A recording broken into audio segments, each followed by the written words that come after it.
মাঝে মাঝে আমি বুদ্ধি করে কি থেকে কি যে বানিয়ে ফেলি। আর এখন যেহেতু সস্তার সিজন, তাহলে বস্তা বড়ি একটা কিছু তো বানাতেই হবে।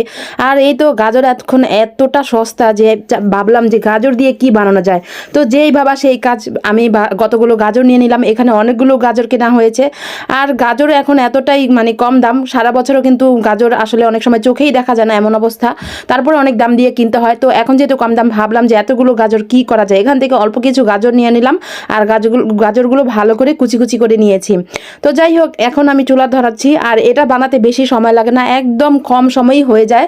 তো ভাবলাম যে কি বানানো যায়, গাজরের হালুয়া বানাবো নাকি গাজরের নাড়ু বানাবো, কি ভাবলাম আসলে কি থেকে কি বানাবো নিজেও আমি জানতাম না যে আমি কি বানাবো, শেষের গিয়ে কি হবে আমি তাও এই রেসিপিটা বানানোর সময় জানি না। আজকের যদি রেসিপিটা ভালো লাগে তাহলে সবাই আমার চ্যানেলটি একটি সাবস্ক্রাইব করে দিবেন, আর আমার পেজটিতে একটি ফলো দিয়ে দিবেন, আর অবশ্যই বলবেন যে কেমন হয়েছে।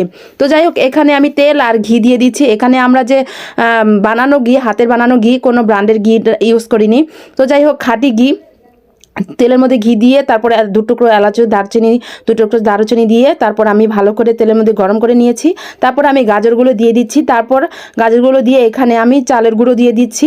চাইলে আপনারা ময়দাও ইউজ করতে পারবেন।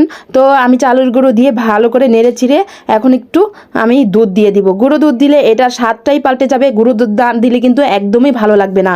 তো গাজরের গ্রানটাও চেঞ্জ হয়ে যাবে, গাজরের যে একটা আলাদা গ্রান আছে সেটা কিন্তু একদমই পাল্টে যাবে গুঁড়ো দুধ দেওয়ার ফলে। তারপর আমি একটু পানি দিয়ে দিচ্ছি যাতে গাজরটা একটু সিদ্ধ হয়ে যায়। এই রেসিপিটা আসলে বানানোর সময় আমি ভেবেছিলাম যে আমি গাজরের হালুয়া বানাবো, বাট পরে আবার চেঞ্জ করে আমি গাজরের নাড়ু বানিয়ে ফেলেছি। গাজরের হালুয়াতে অবশ্যই আপনারা কখনোই চালের গুঁড়োটা ইউজ করবেন না। আমি চালের গুঁড়োটা দিয়েছি জাস্ট আমার গাজরের নাড়ু বানানোর জন্য। তারপর আমি এখানে চিনি দিয়ে দিচ্ছি। নারকেলটা দিলে অবশ্যই ভালো হতো, বাট আমার হাতের কাছে নারকেলটা ছিল না।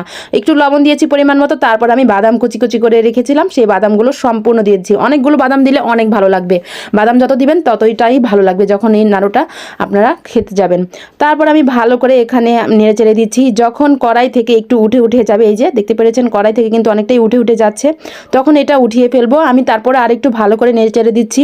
তো আমি চেষ্টা করি ভিন্ন রকম কিছু করার। আমি কিন্তু কাউকে ফলো করে কিছু রান্না করি না। যদি কাউকে ফলো করে কিছু কখনো রান্না করি তাহলে অবশ্যই সেটা আমি জানিয়ে দিই, বা ইউটিউব থেকে কখনো আরও রান্নার রেসিপি দেখে যদি ফলো করি জানিয়ে দিই।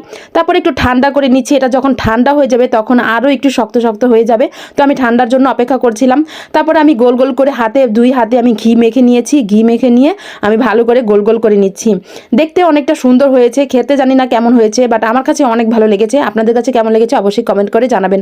তারপরে আমি একটু সুন্দর করে সাজিয়ে নিয়েছি যেহেতু আমি ভিডিও করছি।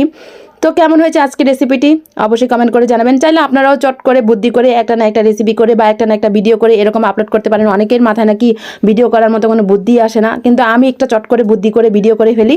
যাই হোক, সবাই ভালো থাকবেন আর আমার জন্য দোয়া করবেন, আমি যাতে অনেকটা এগিয়ে যেতে পারি। আজকের ভিডিওটি কেমন হয়েছে সবাই অবশ্যই জানাবেন, আজকের এই নতুন রেসিপিটি। তো সবাই ভালো থাকবেন, সুস্থ থাকবেন, স্বপ্নের পথে পাশে থাকবেন, আমার জন্য দোয়া করবেন, আমি যাতে অনেকটা এগিয়ে যেতে পারি। আল্লাহ হাফেজ।